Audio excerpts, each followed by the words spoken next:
Francisco Pomares, concejal del Ayuntamiento de Málaga, concejal de Vivienda, gracias por concedernos la entrevista. Muchas gracias. Primero llámame Paco. Es más fácil. Sí, bueno, pues le voy a llamarte señor Pomares, que es más oficial. Usted tenía las competencias de vivienda también en la legislatura pasada, pero dentro de la Concejalía de Derechos Sociales, bueno, la que sería de Derechos Ujú. Sociales. ¿Cómo definiría la legislatura pasada? O sea, con las políticas que se tomaron en la legislatura pasada en cuanto a vivienda en el ayuntamiento. Bueno, y anteriormente. También. Yo llevo la responsabilidad de vivienda desde el año 2000, a ver si te lo digo exactamente. Sería, creo recordar que fue el 13, Ujú. agosto del 13. Agosto del 13 era Diego Maldonado, o concejal de Urbanismo y Vivienda. Yo era concejal de Derechos Sociales en aquella legislatura. Era o legislatura 2011-2015. Y él, por una afonía, tuvo una enfermedad, Diego Maldonado, una fonía que no te deja hablar con el político sin hablar, Sin hablar, poco pues hace. poco podemos gestionar, pero era. Y entonces, desde la honradez que caracterizaba a don Diego Maldonado, pues puso su cargo a disposición del alcalde y quiso dejarlo para recuperarse. Afortunadamente hoy está pues, recuperado y habla perfectamente, pero en aquel momento cuando tú te encuentras una fonía además crónica y dura, que no sabes si tiene que pasar por acción, además él era médico, o sea, él era médico y creo que lo hizo muy bien en ese sentido. Entonces yo me vi llevando todavía la área de derechos sociales y ocupándome, que no era la idea en un principio, pues, de la área de urbanismo y vivienda. Después, por lo tanto, ya digo, desde el 2013. Y es verdad que he cambiado en todas mis competencias, fíjate, he cambiado de urbanismo, volví a derechos sociales y tal, en todas, pero he seguido manteniendo Sí. vivienda. ¿Y por qué he seguido manteniendo vivienda? Bueno, yo creo por dos razones fundamentales. Primero, porque me gusta, me encanta. La área de vivienda me encanta. Porque mezcla las dos cosas, dos facetas que yo, que he estado entre derechos sociales y urbanismo, me gusta. Uno, la faceta social, Ujú. que efectivamente vivienda nació del Patronato de Derechos Sociales y tiene una parte social muy fuerte. Y los últimos tiempos, con las grandes crisis, pues lo hemos visto, ¿no? Con las familias más necesitadas, con la escasez de vivienda, las familias en riesgo de exclusión social. Todo este tipo de cuestiones pues, se convierten en muy social, los desahucios, todo este tipo de historias convierte en un área que tienes que tener una perspectiva social y tiene la perspectiva, por supuesto, de construir vivienda y de lo que es la construcción. Aparte tiene algo que a mí me encanta, que es la rehabilitación. Me encanta, yo reconozco que es pasión.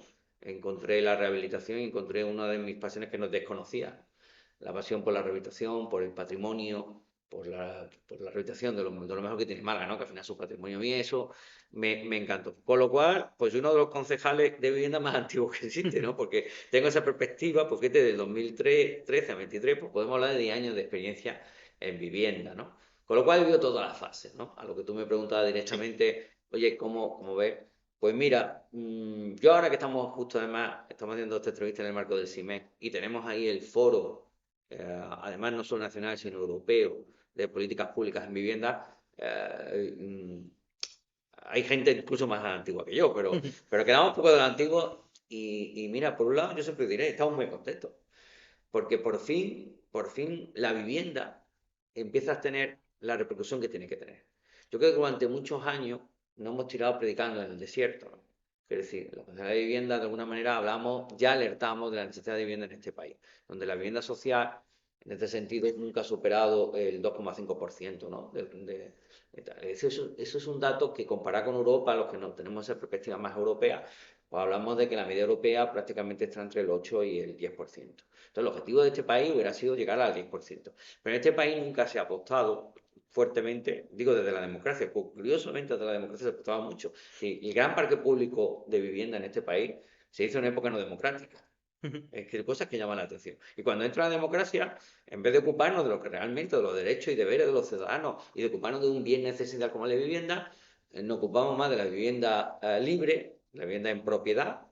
Recordemos que tenemos un país donde prácticamente el 80% de la vivienda es propiedad, solo un 20% en alquiler, un país muy raro, porque en Europa se ve mucho el alquiler, y Sí. pues, aquí en España practicamos la cultura de la propiedad y hicimos un país donde nos aseguramos la vivienda en propiedad. Por lo cual, muy parque público. Y el parque público se descuidó mucho. Como se había construido mucho, se descuidó. Y efectivamente, aunque se ha seguido haciendo, pues no lo suficiente. Con lo cual, nunca hemos llegado a ese objetivo que yo siempre planteo que en este país tendremos que llegar al 10% de vivienda social, ¿no? De alguna manera, para tener un equilibrio. Para que aquellos que no pueden acceder al mercado privado, tengan acceso a la vivienda por el mercado público, que es nuestro deber y nuestra responsabilidad desde todas las administraciones, desde el Estado, autonomía y ayuntamiento. El ayuntamiento al final a veces poco menos, porque realmente ponemos el suelo, pero realmente somos la ventanilla, somos los que estamos más cerca de los ciudadanos y que más escuchamos su problemática. Y a veces de las comunidades autónomas y el Estado, pues le llega algo, ¿no? Ujú. Le llega algo, pero no llega a los rostros. Que le pone rostro realmente a la gente necesitada, realmente los ayuntamientos, ¿no? Que, porque al final es la administración más cercana. En definitiva, curiosamente, veníamos anunciándolo y efectivamente ha habido muchas buenas políticas en vivienda, sobre todo dedicada a la rehabilitación, la regeneración urbana en todos los últimos años, pero no en la construcción de vivienda. Y nos enfrentamos a un fenómeno, claro, que hay una escasez de vivienda libre, falta de vivienda en este país, ya libre, y cuando hay falta de vivienda libre, pues entonces los precios ocurre lo que ocurre. Es decir, cuando escasea, suben. Entonces ya a esa vivienda libre ya no tiene acceso la familia en reconstrucción social que nunca la han tenido, sino la clase media española ya no tiene acceso a la vivienda libre. Y los jóvenes no tienen acceso a la vivienda libre, aunque tengan un empleo o aunque tengan una cuestión, no tienen acceso. ¿Qué ocurre? Pues ya hay una gran parte de la población española que se ve con dificultades de acceso a la vivienda, sea en alquiler o sea en compra, debido a este fenómeno. Claro. Y la vivienda social, que es la que tenía que haber dado respuesta, no se ha puesto en marcha por regla general en este país. Entonces encontramos esa, si quieres, problemática que ahora mismo está Calderero de. Bien, dicho esto, nos viene bien por fin que la vivienda se esté en la agenda política y pública, incluso de los medios de comunicación que os interesáis, que tengo esta entrevista por la vivienda, por fin se habla de vivienda y todos hablamos de vivienda, pues sí. Es decir, lo que no está en la agenda política o en la agenda social o en la agenda mediática no existe. Entonces creo que viene bien, ¿por qué? Porque de alguna manera ahora sí vamos a poner toda la carne al asador. Ahora sí se nos abren las puertas. Ahora sí parece que hay dinero para la vivienda pública. Ahora sí hay interés y demanda social. Entonces, bueno, pues bueno, bienvenido sea ahora. Nos gustaría haber sido prevenidos y haber hecho esto hace 10 años cuando ya lo veníamos diciendo. Pero bueno, ahora que hemos despertado el interés de la gente, pues por fin la vivienda social se pone como una de las prioridades de la agenda pública en este país. Usted lleva 10 años, como ha dicho, llevando las competencias de vivienda. ¿Va a cambiar algo de estos últimos 10 años en cuanto a su gestión? Porque estamos viendo, le puedo contar experiencia personal en el distrito de La Palma Palmilla, que, bueno, yo vivo en La Virreina, pero en ese distrito llevo toda la vida viendo el mismo edificio en reconstrucción. Ese edificio no va a salir, parece que no sale. No le sé decir exactamente cuál es, pero sigue estando ese edificio en reconstrucción. Hay escasez de vivienda, como usted ha contado, y parece que las políticas que se han llevado a cabo en los últimos años, tanto en todas las administraciones, no acaba de funcionar para que el derecho a la vivienda se acabe convirtiendo en un derecho a la vivienda y no solo en un bien de mercado, que indudablemente lo es. ¿Va a cambiar algo de estos últimos 10 años en la gestión del ayuntamiento? Bueno, primero enhorabuena por vivir la Virreina, el distrito además que yo llevo, yo soy el concejal de Palma Palmilla y es un gran distrito y además un buen barrio, la Virreina. Es todo un desarrollo nuevo, con lo cual, no sé a qué edificio te refieres, no sé si te refieres a Gabriel 27, al famoso edificio, o no Uno que sé qué está edificio, cerca del campo del 27. cerca del campo del 27 de febrero, del campo tal, arriba, pero una de las torres grandes dices que está abandonado, no sé cuál dices tú. Bueno, Sí. hay un plan de rehabilitación, en La Palmilla lleva un plan de rehabilitación, verás, buen ejemplo. La Palmilla es un buen ejemplo de tal. La Palmilla fue un barrio obrero que se hizo en los años finales de los años 60, principios de los 70, lo hizo la Caja Rural por la diócesis, que entonces la iglesia practicaba mucho la vivienda social y se construyó toda esa barriada. Bien, fue una barriada además muy bien recibida, muchísima gente del mundo obrero que vivía y tal, y a partir de ahí se hizo la Palma de la Palmilla con ese tipo de construcción que se hizo. ¿Qué ocurre? Después, cuando empezó la democracia, la administración, en este caso, la Junta de Andalucía en aquella época, que fue las transferencias del Estado, el Estado que pertenecía a la vivienda se los pasó a la comunidad autónoma. Y la comunidad autónoma, que se vio de verdad con ese parque público, como que, entre comillas, las vendió esas viviendas. Vamos a decir vendió porque fueron unos precios muy razonables. Y entonces las propias familias pudieron hacerse cargo de esas viviendas. ¿Qué ocurre? Bueno, pues que un parque público que pertenece al año 70 pues, tiene su historia y tiene sus deficiencias. Deficiencia en la falta de accesibilidad, falta de ascensor y falta de mantenimiento. Porque un error que se cometió en aquella época es no formar las comunidades. Cuando no forman las comunidades, cuando no hay sentido de lo común, cuando no hay un presidente o una presidenta ocupando, cuando los vecinos no tienen ese sentido de lo común, pues todo se va deteriorando. Entonces, muchos de esos edificios sufrieron un deterioro por la falta de mantenimiento de los propios vecinos. Bien, ¿qué hizo el ayuntamiento? Con un plan de rehabilitación. Entonces, cogimos y hicimos un plan de rehabilitación donde anualmente gastamos 2 millones de euros en la rehabilitación de los distintos edificios y donde prácticamente se rehabilitó La Palma, que es decir, para que no entiendan los ciudadanos, edificios altos al 90% con la condición de que se formara comunidad, donde nosotros poníamos el 90% y el 10% los vecinos, ¿vale? Y se reventó. Segunda fase, la palmilla, que prácticamente vamos al 60% ya de la rehabilitación de la palmilla, que son los edificios más bajitos, baja más 6 en forma de H, ¿no? Sí. Que prácticamente ahí sí subimos incluso más, porque los niveles sociales de los propios vecinos muchas veces no han llegado, donde nosotros ponemos el 95%, los vecinos el 5%, siempre y cuando la condición de que formen comunidad. Con esto quiere decir que edificios que se ve que todavía no se han rehabilitado es porque los vecinos no han querido formar comunidad. Porque si lo que tenemos claro es que para intervenir tiene que haber una apuesta vecinal. El vecino tiene que ser protagonista de su historia. Entonces tiene que hacer comunidad para después el mantenimiento. Claro, se le pone en cambio todo el sistema de luz, todo el sistema eléctrico, el sistema de agua, contadores de agua para cada vecino de manera individual, y todo eso conlleva una responsabilidad del vecino después de ocuparse de sus gastos de su propia vivienda y del mantenimiento de las zonas comunes. También es verdad que los vecinos más participan porque eligen el diseño, muchísimas cosas, pero bueno, todo lleva un compromiso que es súper interesante, ese proceso, además ha sido muy premiado a nivel europeo con ese proceso que lleva varios años y que todavía no hemos terminado, vuelvo a decir, todavía nos queda un 40% de La Palma, pero ha funcionado y ahora tenemos por fin un barrio como Palma Palmilla donde hay presidente en todas las casas, en la mayoría de las comunidades, donde hay una red de comunidades. Pongo este ejemplo porque funcionó muy bien. Cuando en la época del COVID Ujú. fue curioso como los que cuidaron mucho de los vecinos fueron los propios, la red de presidentes, que funcionaban vía WhatsApp. Bueno, pues los propios presidentes los que nos informaban de todo lo que estaba pasando en sus comunidades. Tengo una persona plan yo sola, tengo no sé cuánto, esta no sé cuánto. Entonces, todo ese trabajo social y solidario que se hizo fue gracias a que había comunidades, por tanto, que había vecinos responsables y vecinos además que se echaban a la espalda el cuidado de su comunidad, ¿no? Creo que esa es la educación cívica que hace falta, ¿no? Y que en Palma Palmilla hay mucho ejemplo y bueno de eso, ¿no? Y que justamente ahora se intenta trasladar a otros barrios, ¿no? El buen ejemplo que se hizo en Palma Palmilla. Así que todavía se ven algunos edificios porque todavía queda su rehabilitación y porque a lo mejor hay que impulsar más a la comunidad a intentar que la formen, ¿no? Dicho esto, ¿qué ha pasado? Pues bueno, te lo explicaba un poco antes, ¿no? Es decir, al final, ¿qué ha pasado? Bueno, Málaga es muy distinto a lo que ha pasado a nivel nacional. Es cierto que es una isla distinta. Quiero decir, porque en Málaga sí se hizo mucha vivienda social, pero la hizo a pulmón el ayuntamiento, con un déficit casi de 100 millones de euros que nos metimos a construir vivienda. Málaga ha construido 5.000 viviendas sociales en los últimos 20 años. Eso, además, nos ha situado como la cuarta ciudad de España en mayor parque público de vivienda. Primero parque público de vivienda lo tiene Madrid, segundo Barcelona, tercero Bilbao, cuarto Málaga, ¿no? Cuarto Málaga con cuatro, nosotros gestionamos ahora mismo 4.000 viviendas sociales en la ciudad. Te pongo un ejemplo, Sevilla solo tiene 2.000, Ujú. o Cádiz no llega ni a 1.000, es decir, que francamente Málaga está muy situado, tiene un parque público. ¿Es suficiente? No, y te puedo decir, no es suficiente. Sin embargo, de las ciudades, porque nunca paramos de hacer vivienda social, a veces. Bien, ¿qué ocurre? Efectivamente llega un momento donde toda esta confusa de crisis ha llegado. ¿Y cuál es el planteamiento ahora? Bueno, pues aunque hemos tenido planes suficientes, ahora se ha hecho un plan de vivienda para la ciudad de Málaga, justamente por si quiere, la necesidad urgente que hay debido a falta de vivienda libre, tanto en alquiler como en compra.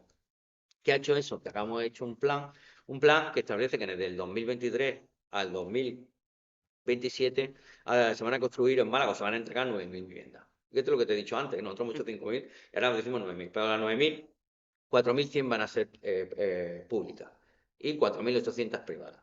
¿Por qué 9.000 y no 10.000 o 20.000? Porque en el estudio que hemos hecho es la capacidad de los suelos que están terminados, suelos desarrollados, se llama suelos desarrollados, donde podemos construir vivienda y donde se puede desarrollar en 5 años y entregar un llave. Hay muchos suelos todavía, ahora que estamos aquí en la feria de los promotores, donde tienen más agilidad para el desarrollo de futuros suelos. Pero en los próximos 5 años en Málaga se van a construir 9.000 viviendas. Vuelvo a decir, 4.100 públicas y 4.800 privadas. Privadas quiere decir que, Ujú. bueno, por los distintos sectores. 4.100 públicas, pues sí, además, dirigidas un poco por la estrategia de nuestro ayuntamiento, donde habrá un 65% régimen de alquiler y el resto, un 35% en compra. Bien, ese es el objetivo. ¿Y eso es real? Bueno, pues sí. Ahora mismo te puedo decir que en la universidad, cerca de allí, en el sector universidad, pues cuando terminen vuestras universidades, veréis un montón de grúas, no sé si os habéis fijado en esto, ¿no? Ese sector universidad donde ahora mismo estamos haciendo 1.000 viviendas públicas. Es el mayor proyecto de vivienda pública posiblemente que se está construyendo ahora mismo, en construcción ahora mismo posiblemente en España, ¿no? 1.000 viviendas. ¿Y qué ha pasado? ¿Qué ha cambiado? ¿Qué ha cambiado? ¿Cómo es posible que tal? Bueno, pues sinceramente lo voy a decir claro, que no estamos solos. Durante 20 años no nos encontramos solos, no hemos tenido apoyo tanto ni del Estado ni de la comunidad autónoma. Yo tenía, por ejemplo, ese suelo en la universidad y pongo este ejemplo y me vais a entender. Yo tenía ese suelo desarrollado, hecho las calles, urbanizado las calles. Había que hacer. Bien, pero claro, como necesitábamos ayuda, podíamos pedir un préstamo y así lo pedimos. Por ejemplo, hicimos primero 476 viviendas, que nos daba un crédito al BEI, pues posiblemente pues, del 70%. Pero claro, tú tienes que poner el resto. Y el resto era una barbaridad. Bueno, ¿qué ha ocurrido? Bueno, pues con el cambio de gobierno, gracias a Juan Mamoré, donde el Partido Socialista tuvo 20 años, el dinero que le daba el plan estatal de dinero metido en los cajones.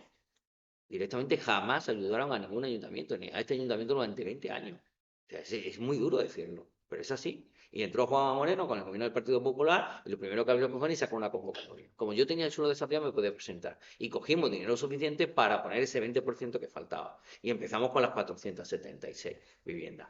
Con lo cual, es simplemente eso, que faltaba la comunidad autónoma y faltaba el Estado. Bien, dicho esto, segunda parte. Ahora por fin alguien, creo que además bien, en este sentido también creo que lo ha hecho bien el Estado, era, bueno, a lo mejor no podemos gastar, no tiene, yo no voy a decir por qué no hay que tanto dinero a la vivienda, no lo sé, de eso podemos hablar después, que dedica cada uno a la vivienda. Pero por lo menos los fondos europeos han dicho, los fondos en general se van a utilizar bien. Bueno, se nos ha abierto el cielo. Otras 530 viviendas con ayuda de los fondos europeos que financian el 45% de la financiación. Si la vivienda pública es una vivienda buena, es una vivienda que es cara, una vivienda de calidad es cara, pero hay que hacerlo a precio asequible, con lo cual la vivienda de calidad a precio asequible, pues hay que inyectarle dinero, porque claro, los promotores al final, si entre hacer una vivienda y ganar, hacer una vivienda pública, hacer una vivienda privada, la diferencia es los márgenes. Entonces, de alguna manera, piden ayuda para que esa vivienda lo podamos poner a precio asequible, porque es la misma calidad. La misma calidad tienes tú una vivienda libre que pagas 1.000 euros al mes que una vivienda social que pagas 500. La misma calidad del código técnico ha cambiado, el mundo de la vivienda ha cambiado y te pide las mismas exigencias. ¿Qué es lo que cambia? Pues la financiación. ¿Qué pasa en la vivienda libre? Porque solo lo pone el ayuntamiento y ya te lo ahorras. Es dinero público que estamos poniendo. Y subvenciones a la construcción. Y eso es lo que hace que por fin, de alguna manera, ¿qué ha cambiado en el panorama no Málaga Nacional? Que por fin la administración se ha dado cuenta que hay que poner dinero y que hay que poner esto si queremos hacer vivienda pública. Y que lo están haciendo, ¿eh? Lo está haciendo ahora mismo el Estado, lo está haciendo la comunidad autónoma y por fin los ayuntamientos no estamos tan solos en esto de la construcción. Eso es lo que ha cambiado, ¿no? Creo que había un cambio de política a nivel del país y a nivel de comunidad autónoma donde por fin se ha priorizado el tema de vivienda. Priorización que además lo he dado muy claro, siempre ha estado en manos de, no de este ayuntamiento, sino de todo el ayuntamiento. Los ayuntamientos, ¿por qué los ayuntamientos, independientemente de signos políticos? Porque están cercanos, lo veían de alguna manera, y tenían necesidad de atender las necesidades de sus ciudadanos. Y hasta que el tema de vivienda no ha sido una cuestión que ha estado en el debate mejor de las naciones locales, pero sobre todo las autonómicas y las estatales, por fin, hemos visto un presidente del gobierno, este señor Sánchez, que en su campaña hablaba mucho de vivienda, y vamos a poner esto, y por los suelos de no sé qué, creo que lo hemos visto todo. Hemos visto las campañas andaluzas, como otras de las comunidades autónomas, digo que estamos en Andalucía, donde Juan Moreno, pues también vamos a movilizar, vamos a poner suelo, vamos a poner financiación. Sí, eso es lo que ha cambiado. Lo que ha cambiado es que se ha despertado por fin esa necesidad. Entonces, bueno, pues los ayuntamientos, que son los que tienen el suelo y pueden desarrollar la vivienda, por fin tienen ese apoyo económico para que promotores o constructores puedan desarrollar la vivienda haciéndole vivienda de calidad a precio asequible, para que cuando salga, la vivienda sea de alquiler o de compra, pues tú puedes alquilar, acceso a un alquiler o puedas comprar a un precio asequible. Ese ha sido el cambio. Y por lo tanto la aceleración, vuelvo a decir, ese ha sido el músculo que hace que en esta legislatura, posiblemente en estos 4, y yo digo otros 4, posiblemente los próximos 8 o 10 años, en España, en Andalucía y en Málaga vamos a ver mucha construcción de vivienda.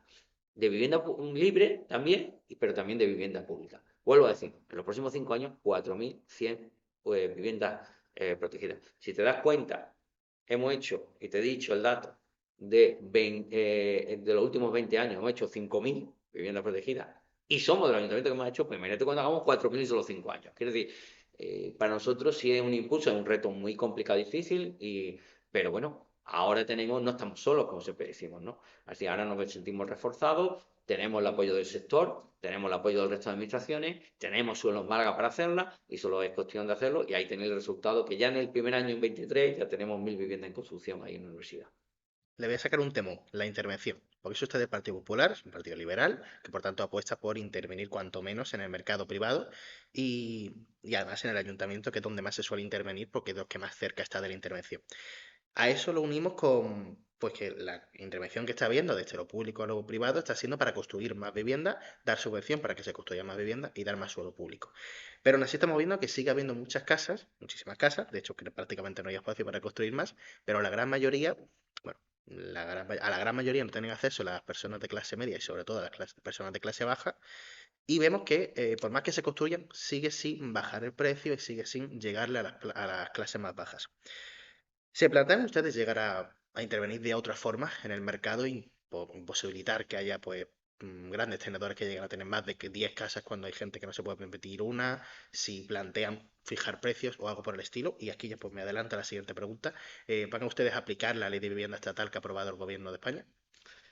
Bueno, mira, te respondo muy fácil, lo vais a entender. La ley de vivienda del gobierno pasado, que va a repetir, tenía un objetivo que yo creo que era bastante bueno, que era simplemente llegar al objetivo. Cuando tú además tú lees la ley y la trabajas, piensa, oye, la ley pretende que las personas, sobre todo en riesgo de exclusión social, o las personas con menos ingresos, tengan vivienda. Dirigido sobre todo a jóvenes y mayores, ¿no? A pesar de las personas en riesgo de exclusión, jóvenes y mayores. Bien, ese era el objetivo de la ley. La ley se ha puesto en marcha y el resultado de la ley es que las personas que están jóvenes y mayores cada vez tienen menos acceso a la vivienda. Resultado, fracaso de la ley. ¿Y por qué ha fracasado la ley? No por cosa hecha. Es decir, el espíritu yo creo que en ese sentido es lo que no es todo, sino porque no se ha apoyado en el sector de la construcción de la vivienda ni en el sector público.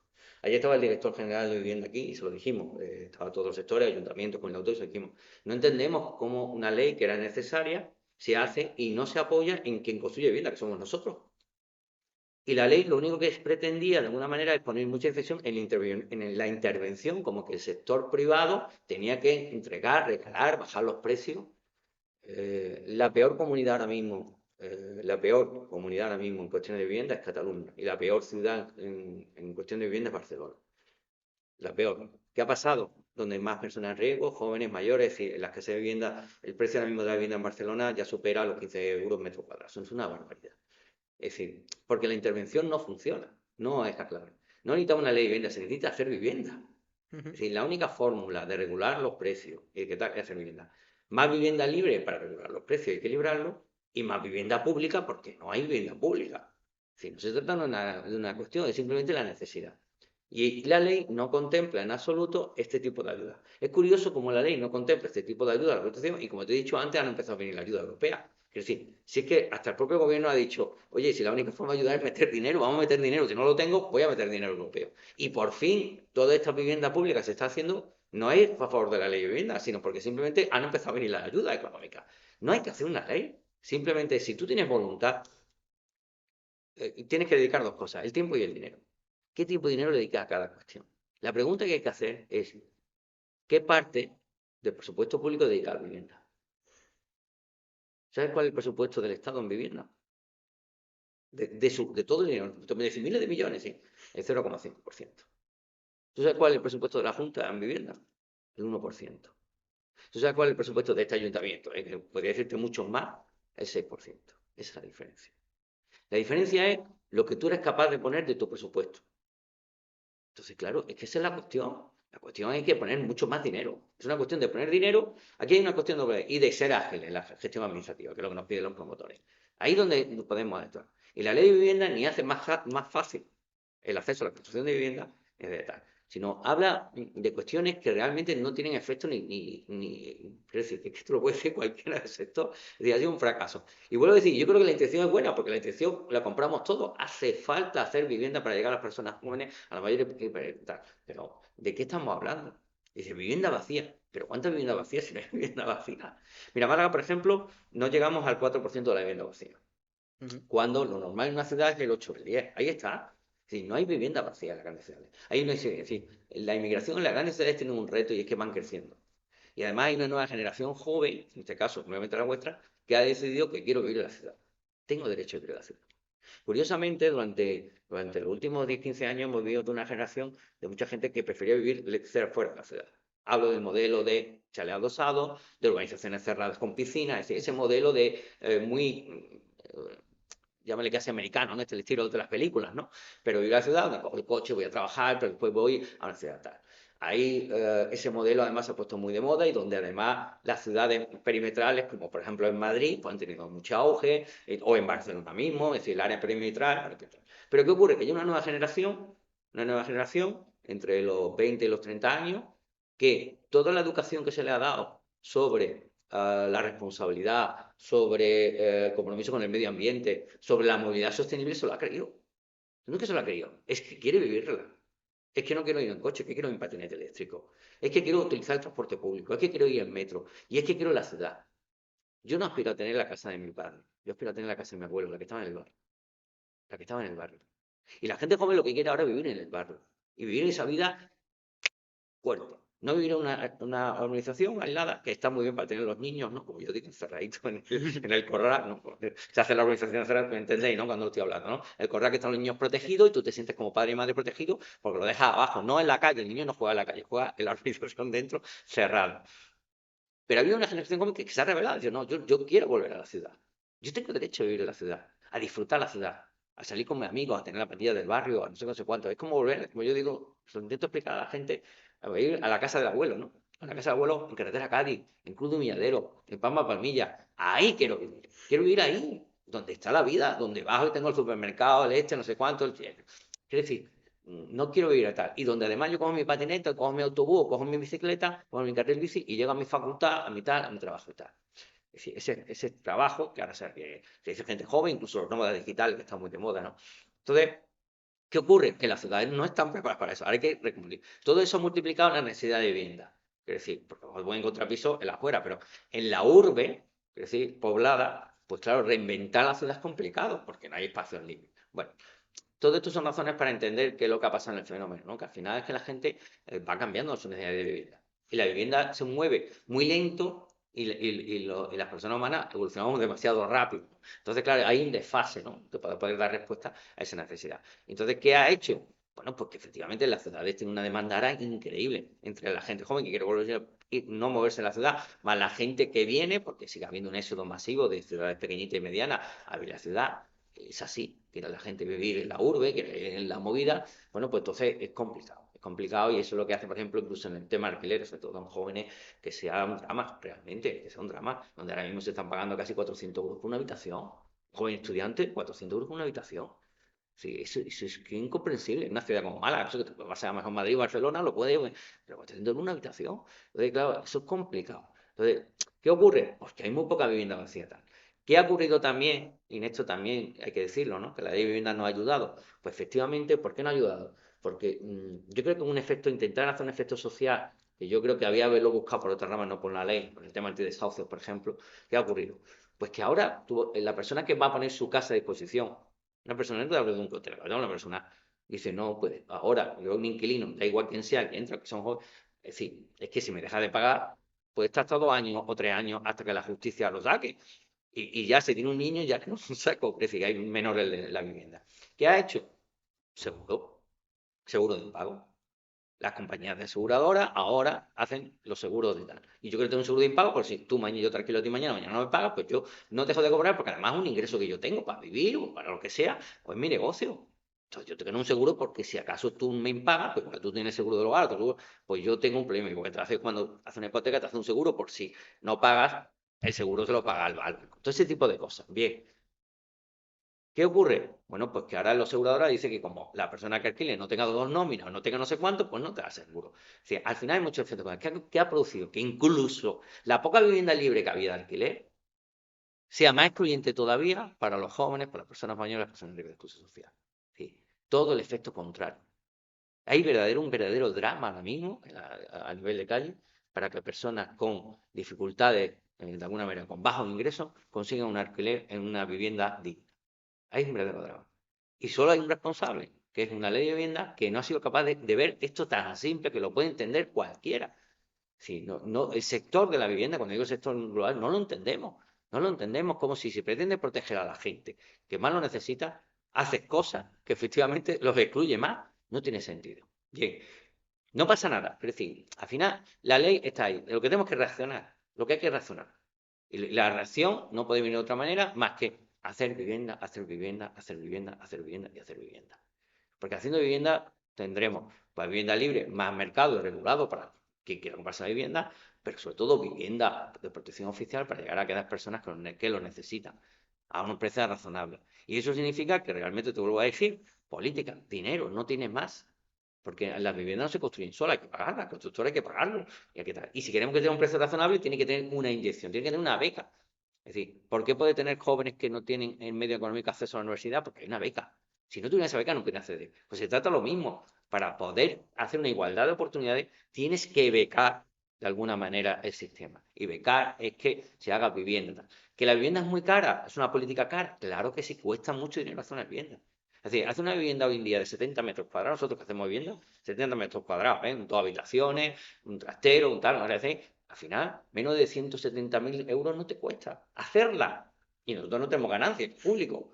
Si eso sin meterle el suelo, es decir, entonces cuando dice alguien, no, es que un promotor hecho vivienda lo está vendiendo, una vivienda de protección oficial lo está vendiendo 200 y pico mil euros. Bueno, chiquillo, sí que le ha costado 170 y ahora tiene que pagar los intereses bancarios, que le ha pedido un préstamo al banco, y su honorario. Ese hombre trabajar tendrá que ganar un dinero, no trabaja gratis para ti, no es una ONG. Bueno, pues claro, es que es el precio. Está muy caro los productos de hacer vivienda. Los productos, quiere decir, los medios para hacerlo. Todo el proceso de construcción de vivienda se ha vuelto muy caro, la escasez de productos, el sistema internacional, la guerra que ha habido, todo esto ha condicionado que esté bastante más caro ahora construir vivienda que lo que podía estar hace 10 años. Y sin embargo, la necesidad es mayor. No podemos dejar de hacer vivienda, entonces cada vez más y nos reafirmamos que lo que necesitamos es hacer vivienda, menos la ley de vivienda, menos la de vivienda y más hacer vivienda, porque lo que tenemos que dar una respuesta, ¿no? Y yo creo que ahí es donde tienen que encontrarse, ayer lo hablábamos con la gente del ministerio, yo creo que están dispuestos a que tienen que reaccionar, ¿no? Yo creo que esas políticas de clara, esos discursos de cara al ciudadano están muy bien para ganar votos, pero la realidad es mucho más dura. Sí, y si no, la gente además te lo va a decir. Yo es que en este sentido, la realidad. Al final, eso se nos va a medir por la enmienda que hagamos. Y además, públicamente, es decir, yo he dicho que voy a hacer 4.100. Y la gente después me vendrá a buscarme y decir, Paco, tú habías dicho que he hecho 4.100 ayuntamientos, ¿cuántas has hecho? Y a lo mejor ya en el 2027, 2028 vienes por mí, me haces una entrevista y dices, hiciste las 4.100 y podrás juzgarme mi labor y mi trabajo por esos 4.100 que yo dije que iba a hacer. Otros dijeron que iba a hacer tanto y a lo mejor no lo han hecho. Quiero decir, no se puede estar prometiendo vivienda. Y además, esos discursos que he escuchado en campañas políticas, yo no tengo cuánto, 20.000 viviendas en España. ¿Dónde está? ¿Dónde está? Pero, chiquillo, si es que no veo ni una... Sí, hay que ver grúa. O ves grúa o no hay nada. No me hables sobre el mapa nunca del territorio. Es muy fácil hablar por hablar, o los mapitas, no sé cuántas. Bueno, ¿cuándo veo las grúas yo? ¿Cuándo veo que empiezan a edificar? ¿Cuándo veo los concursos públicos para ver si tengo acceso, me toca? Es decir, ese es el futuro. Que a día de hoy es complicado, cierto, pero hay que estar construyendo ya de aquí. Y hacer una vivienda es un proceso, además, y con esto ya termino este punto, largo, que también es difícil de entender a la gente. Si yo quiero hacer vivienda, no la tengo mañana, ¿eh? Aquí no hay pulso un botón y viene y construye una vivienda. No, eso no existe. Eso la recreación 3D puede hacerlo, pero la realidad no. Entonces, desde que tú coges un sueldo y pretendes hacer una vivienda, pues pasar 2, 3, 4, 5, 6 años. Entonces, ¿qué significa? Que necesitas planificación, necesitas estrategia a medio y largo plazo. Y te he dicho, oye, tenemos que construir 9.000 viviendas hasta el 2027 y desde aquí el 27 al 32 pues tendremos que construir otras 9.000 viviendas. Con lo cual, en Málaga, si conseguimos llegar al año 2032 con 10.000, con 18.000 viviendas, pues tendremos un mercado equilibrado. Un mercado equilibrado. Pero para eso hay que hacerlas. Si no, no basta con pensarlas, hay que hacerlas. Última pregunta, le voy a pedir una respuesta muy, muy, muy breve porque nos tenemos que ir todos. ¿Se puede parar desde el ayuntamiento los desahucios? Pues los paramos. Yo he parado prácticamente. En 2015 creé la Oficina de Atención a la Vivienda. La Oficina de Atención de la Vivienda es la última línea de contención frente a la última línea para ayudar a las familias que se encuentran en situaciones de desahucio administrativo por falta de impago o por cuestiones tal. Yo no te puedo decir el mismo número exacto, pero llevo parado más de 1.500 desahucios. Es decir, de 2015. Sí, yo no he parado. Esto no es una cuestión de medallas, es una cuestión real. Yo creo que tenemos una de las oficinas además premiada a nivel nacional. Fue, creo, la primera oficina premiada a nivel nacional por parar desahucio y fue hecho por nosotros, es decir. Pero ¿por qué? Porque era necesario, porque muchas familias se veían. ¿Y parar desahucio en qué sentido? Bueno, no es parar desahucio, es buscar también alternativas. Es decir, entonces se trata de ir con una pancarta para desahucio. A mí que me parece un ridículo y de una falta de profesionalidad brutal, ¿no? Ese tipo de política, no. A la familia se merece un respeto. Una cosa que comparto tu sufrimiento, ¿no? Pero bueno, deja de compartir y ayuda a seguir adelante. Y ayudar a seguir adelante a la familia es coger a esa familia y buscarle, dar una ayuda de alquiler, buscarle un alquiler asequible, ver su cuestión de formación, ver si puede mejorar la formación, ver por qué ha llegado a esa línea de socio y evitar que vuelva a ocurrir. Y evitar que vuelva a ocurrir. Si te importa la familia, vas a trabajar con la familia. Pero no vas a ir un día con la pancarta a hacer tal. No te vas a ir con esa familia. Y la vas a acompañar durante 1 año, 2 años, 3 años y tal. Y vas a pelear con ella, llamando a las puertas para buscar un alquiler. buscarle un alquiler. Eso es. No aprovecharse de esa familia para hacer política, como ha hecho el grupo de izquierda, sobre todo el Partido Socialista y Podemos, de todo el grupo, que es que yo no le he visto acompañar a la familia más que el día del desahucio. ¿Dónde estabas antes? ¿Dónde estás durante y dónde estás después? Y yo sí puedo decirlo, porque es que llevo en esto 10 años acompañando a familias, dramas, de verdaderos dramas. Y sí me alegra decir que hemos sacado muchas familias para adelante. Y hay muchas familias que en estas circunstancias y que hoy, tienen información, están trabajando en los supermercados, en un hotel, limpiando lo que sea, cuidando y saliendo adelante con sus hijos. Y han pasado un momento de circunstancias que ha llegado ahí por una serie de historias, pues no somos nadie para enjuiciar a la gente porque ha llegado a esas circunstancias, pero al revés, nos podemos dar y lo sacamos para adelante. Y hay que hacer que la gente vuelva a creer en sí mismo y que crea en sí y que crea que puede salir adelante, ¿no? Es decir, eso es lo mejor que puede hacer una familia y eso es lo que hay que hacer, ¿no? No es una cuestión de reivindicar los derechos, es una cuestión de acompañar a la gente a que consiga sus derechos, ¿no? Y que el protagonista realmente sea la persona, ¿no?, que está en esa situación, ¿no? Entonces yo lo siento mucho por esos desahucios y todo este tipo de gente, porque es que van, vienen, pero no hay un compromiso real con las personas, ¿no? El riesgo de exclusión social a las personas realmente que lo sufren, ¿no? Tienes que comprometerte. Esto no es un me gusta. Esto no es una campaña de un me gusta, me doy un like. Esto no es like, ¿no? Esto es muy serio, ¿no? Porque son historias de vida, historias de personas. Que esa persona que un día puede ser tú, que un Claro. día puede ser tú. Y es curioso, ¿no? Oye, vente detrás mía, oiga, mañana nadie. Mañana nadie. Cuando han hecho el piso al día siguiente, ¿quién está? Qué curioso, están todos para la foto, ¿no? Para el vídeo, para la tele, para la prensa. Al día siguiente, cuando esa mujer está ahí con su hijo, ¿quién está? El ayuntamiento, el único, a su lado. Me gusta, me gusta. Y hay todo ese trabajo. Y te vuelvo a decir, me siento muy orgulloso no de haber parado, sino de haber solucionado, que no se trata de parar, a menos de la palabra parar. ¿Parar para qué? ¿Para dar una pata para adelante? Es que tu grupo de paro para dar una pata para adelante. No ha solucionado nada. Tú has llegado, le has dado 15 días, un mes más. No se trata de eso, es ¿qué hacemos con esta mujer? ¿Cómo la sacamos para adelante? ¿Qué Necesito que solución le corte. damos? Es Necesito que que esa es corte la esta familia. realidad. Eso es lo que hay que solucionar de alguna manera. Y cuando la gente se deja y cuando la gente se deja acompañar, mucha gente que, oye, es libre, no dejarse acompañar, lo hace, pues sigue adelante. Y yo te digo, mira, además con nuestro programa tenemos un programa que es muy potente justamente para este tipo de personas, donde al final lo que le ayudamos, porque al final te puedo decir, cuestión de dinero, donde esta familia al final damos 18.000 euros para ayudar al alquiler. 18.000 euros, 3 años de ayuda al alquiler. Yo te saco de ahí. Escucha, te doy 3 años. Te ayudo a pagar el alquiler durante 3 años. Ahora, durante 3 años, que yo te voy a ayudar a pagar el alquiler, y cuando digo yo, digo públicamente, no con dinero público, con tu dinero, no con tu dinero, es decir, con dinero público, sí te voy a exigir. Te voy a exigir, en ese sentido, para que seas una persona jubilada, pueda estar, formarte laboralmente, además, vas a ir a tal sitio, va a tener un orientador laboral que te va a hacer un seguimiento. En el momento que no vaya, se corta la ayuda. Venga, vamos. Curso de formación, curso de tal. Yo te mantengo, pero tú haces el camino. ¿Para qué? Para que cuando tú termines los 3 años de que yo me he comprometido contigo en ese camino, en esa ayuda de pagarte el alquiler durante los 3 años, prácticamente tú empiezas a pagártelo tú. Ese es el objetivo. Y ya no te volverá, y yo te enseñaré a entrar y salir del mercado laboral. No vas a salir humilde, pero por lo menos entrarás a salir del mercado y podrás a poder pagar una vivienda, a poder pagarte esos 400, 500 de una vivienda medio digna. Y ya está. Y listo. Es que de eso es lo que se trata. Pero claro, estamos hablando de comprometerte con una familia durante tres años. Lo siento mucho, ya que me lo preguntáis, lo digo porque también hay que desmentir esas fake, ¿no? Y estos grupos que son fake, ¿no? De ayudar a la gente que no es real. Están ahí ese día para hacerse la foto y salir a ellos, ¿no? Pero después, tres Necesito años, cortar, que nada. tenemos que irnos, Fomari. Muchísimas gracias por conceder una entrevista y a todos los que la hayáis visto. Y muchísimas gracias. Nada, placer.